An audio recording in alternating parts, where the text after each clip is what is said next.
जय जोहार, हमारे छत्तीसगढ़ देख रहे हैं आप। मैं हूं आशीष त्रिपाठी आपके साथ और शुरुआत इस वक्त की एक बड़ी खबर से करेंगे, जहां जशपुर से बड़ी खबर आई। बताया जा रहा है कि 17 साल के नाबालिग मूक बधिर को जिंदा जलाने की कोशिश की गई और उसे जला दिया गया और वो बुरी तरह से जख्मी हो गया और इस वारदात से पूरे इलाके में सनसनी है। दरअसल इस लड़के को पेट्रोल डालकर जिंदा जला दिया गया और दुखद रूप से इलाज के दौरान उसकी मौत हो गई। आरोपी और पीड़ित में शराब पीने को लेकर विवाद हुआ था और शराब पीकर विवाद बढ़ते बढ़ते इतना बढ़ गया कि मूक बधिर को पेट्रोल डालकर जिंदा जला दिया गया। पथलगांव थाने के बूढ़ाढाड़ गांव का ये पूरा घटनाक्रम और ये अमानवीय कृत्य सामने आया, जहां एक शख्स को, एक 17 वर्षीय नाबालिग को पेट्रोल डालकर जला दिया गया और उसकी इलाज के दौरान मौत हो गई। बुरी तरह से झुलसे लड़के को जिंदा जला दिया गया। शराब पीने के बाद विवाद हुआ था, पेट्रोल डालकर नाबालिग को जिंदा जला दिया गया। ये अमानवीय कृत्य जशपुर से सामने आया और इस विवाद में कोई बीच बचाव करने तक नहीं आया और आखिर आरोपी के साथ अब क्या कार्रवाई की जाएगी, क्या एक्शन उसके खिलाफ लिया जाएगा, ये भी देखने का विषय होगा। 17 साल के एक लड़के को जिंदा जला दिया गया। दीपक हमारे सहयोगी इस वक्त हमारे साथ पहुंचे हैं। दीपक, ये आखिर ये तालिबान के रहने वाले लोग यहां कैसे पहुंच गए जशपुर में?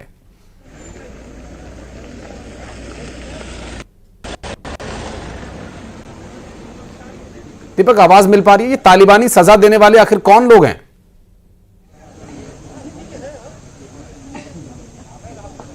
दीपक, लगता आवाज नहीं पहुंच पा रही दीपक तक। फिर से प्रयास करेंगे एक बार बात करने का। और ये जशपुर से जो पूरा घटनाक्रम सामने आया है, इस तरह की अमानवीय हरकत, इस तरह का कुकृत्य और इससे जघन्य अपराध यदि कोई होता है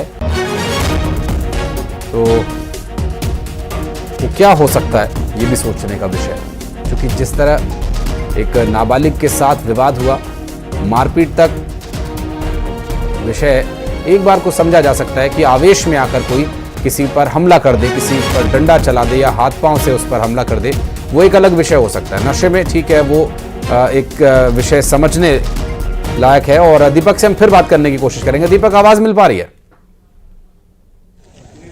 जी, मैं सुन रहा हूं। जी, मैं आपको बताऊं कि ये पूरी घटना जो है पत्थलगांव थाना क्षेत्र के बूढ़ाढाड़ की है और बूढ़ाढाड़ में एक दिव्यांग युवक और एक नाबालिग, ये दोनों जो है आपस में मित्र थे। इन दोनों के बीच काफी अच्छी मित्रता थी और ये एक साथ गांव में घूमा करते थे, एक साथ रहा करते थे। और लगभग 3 दिन पूर्व ये दोनों जो है घर में अपने शराब के नशे में घर पर ही बैठे हुए थे। इसी दौरान जो दिव्यांग युवक है, इसने जो है वहां घर पर ही जो है शराब के नशे में जो है घर के सामने गंदगी कर दी और इसी बात को लेकर जो अपचारी बालक है वो नाराज हो गया और उसने जो है जो दिव्यांग है उस पर पेट्रोल डालकर जो है आग लगा दी। इस घटना के बाद पुलिस ने जो है मामला दर्ज किया और जो घायल थे उसको इलाज के लिए रायपुर के बेकाहारा अस्पताल में दाखिल किया गया था। वहां पर इसका उपचार जारी था और कल देर रात जो है युवक की मौत हो गई और उसको जो है इस घटना के बाद जो आरोपी अपचारी बालक है उसे जो है पुलिस पूछताछ कर रही है। और जो पूछताछ में शुरुआती तथ्य सामने आए हैं, उनका कहना है कि जो दिव्यांग था, मृतक था, इन दोनों की भी अच्छी मित्रता थी और हमेशा जो है उसकी मदद किया करता था आर्थिक रूप से, शारीरिक रूप से। कहीं भी उसको जाने में दिक्कत होती थी तो वो उसके साथ उसकी परछाई बनकर उसके साथ रहता था। लेकिन शराब के नशे में उसके दोस्त पर इस कदर खून सवार हुआ कि उसने अपने ही दोस्त को जिंदा जला दिया पेट्रोल डालकर। फिलहाल पुलिस मामले की जांच में जुटी हुई है और अपचारी बालक से लगातार पूछताछ जारी है। चलिए, बहुत शुक्रिया आपका दीपक इस पूरे मामले पर जानकारी पहुंचाने के लिए। और बढ़ते आगे सख्ती से बड़ी खबर, जहां बच्चों से भरी हुई एक स्कूल वैन सोन नदी में जा गिरी। दरअसल इस स्कूल वैन में 15 बच्चे सवार थे। ग्रामीणों की मदद से इन बच्चों को बाहर निकाला गया और बच्चों को अस्पताल में भर्ती करवाया गया। हसौद थाना क्षेत्र के पिसौद में ये हादसा हुआ और हसौद पिसौद प्राइवेट स्कूल के बच्चे बताए जा रहे हैं। और ये जो तस्वीर आप देख रहे हैं, दरअसल ये वही वैन बताई जा रही है जो कि पानी में गिरी थी और स्कूल वैन में उस वक्त 15 बच्चे सवार थे और ग्रामीणों की मदद से उन्हें वक्त रहते बाहर निकाल लिया गया और एक बड़ा हादसा होने से टल गया। फिलहाल जो जानकारी मिल रही है उसके अनुसार बताया जा रहा है कि अभी जो बच्चे इस दुर्घटना में घायल हुए थे उन्हें हॉस्पिटल में एडमिट कराया गया। अभी उनकी क्या स्थिति है, फिलहाल कैसे उनका स्वास्थ्य है, इस पर जानकारी लेने के लिए चलेंगे कैलाश कश्यप हमारे सहयोगी इस वक्त हमारे साथ मौजूद हैं। कैलाश, कब हुई है दुर्घटना और अभी क्या स्थिति है फिलहाल बच्चों की? जी, आज सुबह की घटना है और स्कूल जाते वक्त नदी में सोन नदी में जा गिरी, जिसमें 15 बच्चे सवार थे। ग्रामीणों ने आनंद फानंद में अपने जान से खिलवाड़ करते हुए बच्चों को सकुशल बाहर निकाल गया है। सभी 15 बच्चे को, 2 बच्चे को गंभीर चोटें आई है क्योंकि वो खिड़की के किनारे बैठे हुए थे। उनका इलाज अभी अस्पताल में जारी है। और इस तरह की लापरवाही जो स्कूल संचालक की मनमानी, नौसिखिया ड्राइवर और परिवहन विभाग की खुली छूट इनको दे रखी है। इसको लेकर बिना फिटनेस की सैकड़ों गाड़ी जिला में दौड़ रही है और बच्चों के साथ खिलवाड़ हो रही है। परिजन भी कई बार गुहार लगा चुके हैं स्कूल में संचालकों पर कि इस तरह की बिना फिटनेस के गाड़ी को न दौड़ा जाए, लेकिन वह अपने व्यवसाय में मस्त है। और परिवहन विभाग और जो आपके ट्रैफिक विभाग है ये किसी तरह की कार्रवाई नहीं करते, जिनके कारण हौसले बुलंद है। और स्कूल संचालक द्वारा निजी गाड़ियों को किराए में लेकर दौड़ाते हैं जिनकी कोई हिसाब किताब नहीं रहती है, लोगों के पास कोई जानकारी नहीं रहती है। इस कारण आए दिन दुर्घटना होती रहती है स्कूलों बसों से, कभी टायर फटना तो कभी एक्सीडेंट हो जाना, और नौसिखिया ड्राइवर के ही कारण होता है। फिलहाल इस घटना के बाद ड्राइवर फरार हो चुके हैं और सकुशल सभी बच्चे को बाहर निकाल के अस्पताल में इलाज जारी है। और 2 बच्चे जो घायल थे उनको भी अस्पताल में इलाज मिल रहा है। फिलहाल अच्छी खबर यह है कि किसी प्रकार की जान हानि की नुकसान नहीं हुई। जिस तरह की घटना है वो काफ़ी दर्दनाक थी, भयावह थी और लोगों में काफ़ी दहशत है इस घटना के बाद। और परिजन में काफ़ी आक्रोश है स्कूल संचालक के खिलाफ। निश्चित रूप से इस पर कड़ी कार्रवाई होनी चाहिए ताकि स्कूल संचालक की मनमानी रुक सके और बच्चे जो है किसी प्रकार से दुर्घटना के शिकार ना हो सके। बहुत शुक्रिया आपका इस पूरे मामले पर जानकारी देने के लिए। और बिलासपुर में भी डाना तूफान का कहर देखने को मिल रहा है। चक्रवाती तूफान डाना का ट्रेन पर असर दिखाई दे रहा है। बिलासपुर में चक्रवाती तूफान डाना ही की वजह से 15 ट्रेन को कैंसिल किया गया है। आपको बता दें कि इस त्योहारी सीजन इस तरह से 23 से 29 अक्टूबर तक ट्रेन जो हैं वो कैंसिल रहेंगी और आने जाने वालों को, अपने घर जाने वालों को कितनी परेशानी का सामना करना पड़ेगा। और आप समझ सकते हैं कि इस परेशानी का कोई विकल्प, कोई हल यहां नजर नहीं आ रहा है। युगल तिवारी हमारे सहयोगी इस वक्त हमारे साथ जुड़ गए। युगल, ये डाना ने तो लोगों का घर जाना मुश्किल कर दिया है। त्योहार हैं, पहले धनतेरस, फिर नरक चतुर्दशी, दिवाली, भैया दूज, गोवर्धन, ये सब मनाने के लिए लोग अपने घर जाते, उससे पहले ही ट्रेन कैंसिल हो गई। जी बिल्कुल, देखिए तूफान का असर देखने को मिलेगा और खासकर से 25, 26 और 27 तारीख को इसका व्यापक असर है वो खास करके उड़ीसा है, आंध्र प्रदेश है, उन क्षेत्रों में देखने को मिलेगा।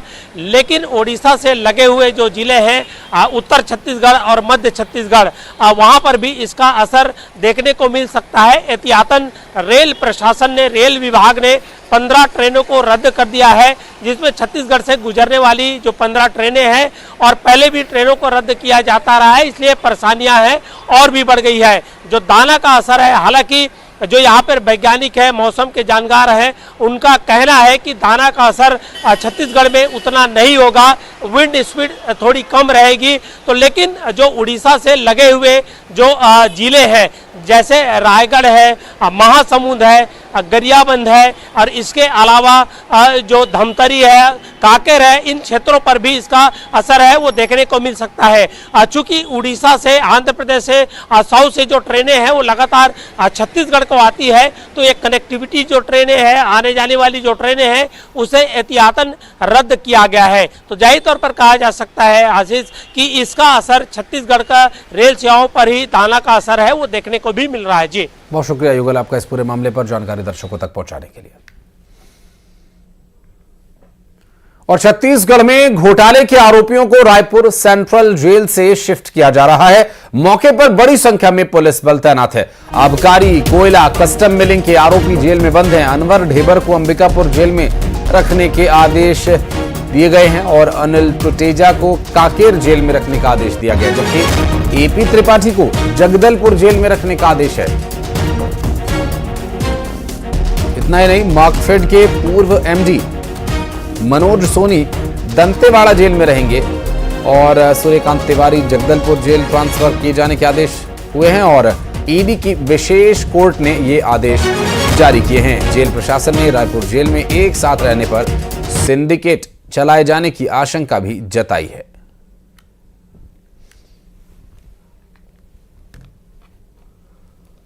अलावा शराब घोटाला और जो है तो अलग अलग मामलों के घोटाला विषय में विचार करते हुए जो जेल में बंद कैदी हैं, चाहे वो आबकारी विभाग से जुड़े हों, कोयला से, कस्टम से, मिलिंग से, ये सभी अब अलग अलग जेलों में शिफ्ट किए जाएंगे। रायपुर के सेंट्रल जेल में और आप देख सकते हैं कोल स्कैम, उसके अलावा शराब घोटाला और जो है कस्टम मिलिंग घोटाले के जो आरोपी रहे हैं सभी को एक एक करके यहाँ से शिफ्ट किया जा रहा है। और अब देखिए अनवर डेवर है यहाँ पे और यहाँ से अंबिकापुर उसे शिफ्ट किया जा रहा है। इसी तरह से AP त्रिपाठी है, मनोज है, सभी सूर्यकांत तिवारी है, कोल स्कैम मामले के जो घोटाले के आरोपी हैं उन सभी को यहाँ एक एक कर शिफ्ट किया जा रहा है। और आप देख सकते हैं कि जेल में बड़ी संख्या में यहाँ पर बल है और लगाया गया है। पहली बार ऐसा हो रहा है कि आरोपियों को यहाँ से शिफ्ट किया जा रहा है और यहाँ VIP ट्रीटमेंट देने का आरोप भी लगा था। साथ ही साथ यहाँ पर गैंग भी चलाने का आरोप है वो लगा था। तो अब जेल प्रशासन ने इसका आवेदन किया था, उसके बाद सभी आरोपियों को जेल से शिफ्ट करने की कार्रवाई की जा रही है। जगदलपुर, कांकेर, दंतेवाड़ा और अंबिकापुर के जेलों में इन आरोपियों को शिफ्ट किया जा रहा है, जिनमें सूर्यकांत तिवारी भी शामिल है, AP त्रिपाठी भी शामिल है और अब उन्हें शिफ्ट करने की कार्रवाई की जा रही है। और बलौदाबाजार में न्यूज 18 की खबर का बड़ा असर हुआ। दरअसल पुलिस ने बड़ी मात्रा में अवैध शराब जब्त की है। मलदा गांव में बिक रही अवैध महुआ शराब को लेकर ग्रामीणों ने प्रदर्शन किया था। न्यूज 18 ने इस खबर को प्रमुखता से दिखाया था और खबर दिखाए जाने के बाद पुलिस मौके पर पहुंची। पुलिस ने अवैध शराब जब्त की और ग्रामीणों से इसके संबंध में बातचीत भी की गई है। दरअसल ग्रामीण पहले ही इस बात को लेकर विरोध जता रहे थे और उनके विरोध के बाद इस पूरे मामले का संज्ञान पुलिस ने लिया। 70 पाउच है प्लास्टिक की झिल्ली में। पूरी कार्रवाई किए हैं रंगमंच मल्ला में और गवाहों के बीच में इसकी जब्ती की कार्रवाई हुई है प्रार्थिया के कब्जे से। उसमें एक आरोपी है संतोषी यादव, उसके ऊपर भी कार्रवाई होगा। अगर गांव वाले उसमें हमको सहयोग करेगा तो आते हैं तो। और योगेश यादव हमारे सहयोगी इस वक्त हमारे साथ जुड़ गए। योगेश, न्यूज 18 की खबर का एक बार फिर से बड़ा असर हुआ है। जी बिल्कुल, आपको बता दें कि मंगलवार की रात को न्यूज 18 के पास खबर आई थी कि मलदा गांव में लगभग हजारों की संख्या में जो ग्रामीण है वो चौक के पास अवैध शराब, महुआ शराब को लेकर प्रदर्शन कर रहे थे, क्योंकि गांव के ही खेत के आसपास बड़ी संख्या में अवैध महुआ शराब मिली थी। जिसके बाद न्यूज 18 की वहां पहुंची। न्यूज 18 की खबर 10:30 बजे के आसपास वहां पर चली कि खबर चलने के कुछ ही देर बाद कसडोल थाने की जो पूरी पुलिस है लगभग 10 से 12 की संख्या में वहां पर पहुंचे और पहुंचने के बाद जो गांव में अवैध महुआ शराब के मामले में संलिप्त थे उनको लेकर गांव के लोगों ने प्रदर्शन तो किया था, लेकिन पुलिस द्वारा उन पर कार्रवाई की गई। लगभग बड़ी संख्या में महुआ पाउच की जो शराब है वो वहां पर जब्त की गई। साथ ही साथ ग्रामीणों ने न्यूज 18 का धन्यवाद भी दिया, क्योंकि न्यूज 18 को लगातार इसको लेकर अवैध महुआ शराब को लेकर शिकायत मिल रही थी। लेकिन कल ग्रामीणों द्वारा प्रदर्शन किया गया। ग्रामीणों द्वारा जब न्यूज 18 को बुलाया गया तो वहां पर ग्रामीणों से बातचीत हुई। बातचीत के दौरान ग्रामीणों का कहना था कि पुलिस की कार्यप्रणाली पर भी सवाल उठ रहे थे कि पुलिस को लगातार ये SP के पास, कलेक्टर के पास अपनी आवेदन दे चुके थे, लेकिन पुलिस द्वारा किसी भी तरह की कार्रवाई नहीं की गई थी। कई सालों से अवैध महुआ की जो शराब है वो वहां पर गांव के लोगों के ही द्वारा वहां पर बिकवाया जा रहा था, लेकिन गांव के हजारों की संख्या में ग्रामीण वहां कल चौक के पास महुआ को शराब को पकड़े और जो महुआ शराब जो बेच रहे थे उनको भी पकड़े और आखिरकार न्यूज 18 की टीम ने वहां पर पहुंचकर अपनी खबर चलाई। खबर चलाने के कुछ ही देर बाद कसडोल थाने की पुलिस वहां पर पहुंची और आरोपी को भी गिरफ्तार किया। बहुत शुक्रिया आपका ऐसा पूरे मामले पर जानकारी देने के लिए योगेश। और दंतेवाड़ा में अवैध रेत परिवहन पर पुलिस ने सख्त कार्रवाई की। खनन विभाग ने रेत का अवैध परिवहन करते हुए 6 ट्रैक्टर्स जब्त किए हैं। दरअसल दंतेवाड़ा के कारली में खनन विभाग ने ये कार्रवाई की। ट्रैक्टर्स को जब्त कर कलेक्टर परिसर में लाया गया और राजस्व और खनन विभाग ने संयुक्त कार्रवाई की इस दौरान। और जब्त किए गए ट्रैक्टर्स आप देख सकते हैं, इस वक्त 6 ट्रैक्टर्स को जब्त किया गया है। दिनेश हमारे सहयोगी इस वक्त हमारे साथ फोन लाइन पर जुड़ गए। दिनेश, ये जब्ती की कार्रवाई तो पहले भी हुई है, लेकिन खनन नहीं रुक पा रहा है, अभी क्या कुछ एक्शन लिया गया है? जी हाँ, मैं आपको बता दूं ये दंतेवाड़ा जिले का मामला है। यहाँ पर जो रेत का अवैध खनन है वो लगातार जारी है। नकल कसने के बाद भी जो है जो रेत तस्कर है वो कई युक्ति लगा के अपने रेत तस्करी को अंजाम देते हैं। इसी कड़ी में एक कारली है, जो कारली जो क्षेत्र है, इस कारली क्षेत्र में किसान के खेतों को राउंड कर ट्रैक्टर से ना रेत निकाला जा रहा था, जिसका विरोध किसान ने किया। ऐसा बताया जा रहा है कि उस किसान को भी रेत तस्करों ने डराया धमकाया और उसके बाद उस किसान ने माइनिंग अधिकारी को फोन करके इसकी शिकायत की, तो माइनिंग अधिकारी ने दबिश देके 6 ट्रैक्टर को रंगे हाथ पकड़ा, जो अवैध रूप से परिवहन कर रहे थे रेत का। मैं आपको बताना चाहूंगा कि माइनिंग अधिकारी ने बताया कि इस जिले में इस महीने के अंदर में लगभग 7 ट्रैक्टर और 2 टिप्पर को अवैध रूप से परिवहन करके पकड़ा गया और उस पर कानूनी कार्रवाई की जा रही है। जी बहुत शुक्रिया आपका दिनेश, इस पूरे मामले पर जानकारी देने के लिए।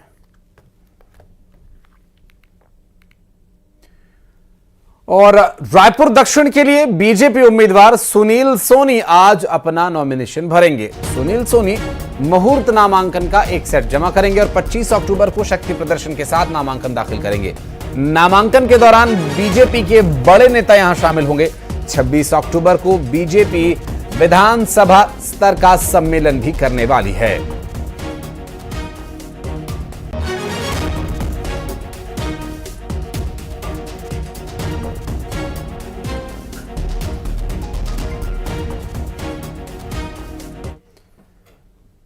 नेटवर्क 18 के मनी कंट्रोल के subscription product money control pro ने एक बड़ी उपलब्धि हासिल की है। मनी कंट्रोल प्रो का सब्सक्रिप्शन 10 लाख के पार पहुंच चुका है।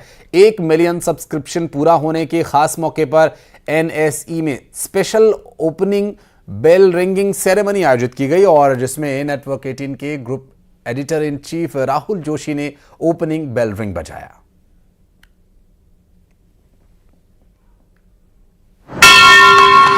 That's a great moment. 1 million Money Control paid users.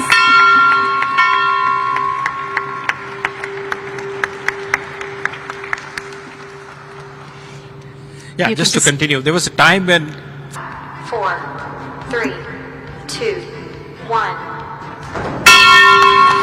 That's a great moment. 1 million Money Control paid users.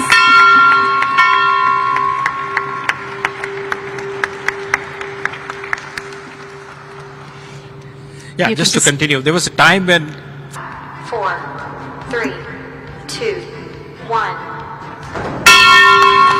That's a great moment. 1 million Money Control paid users.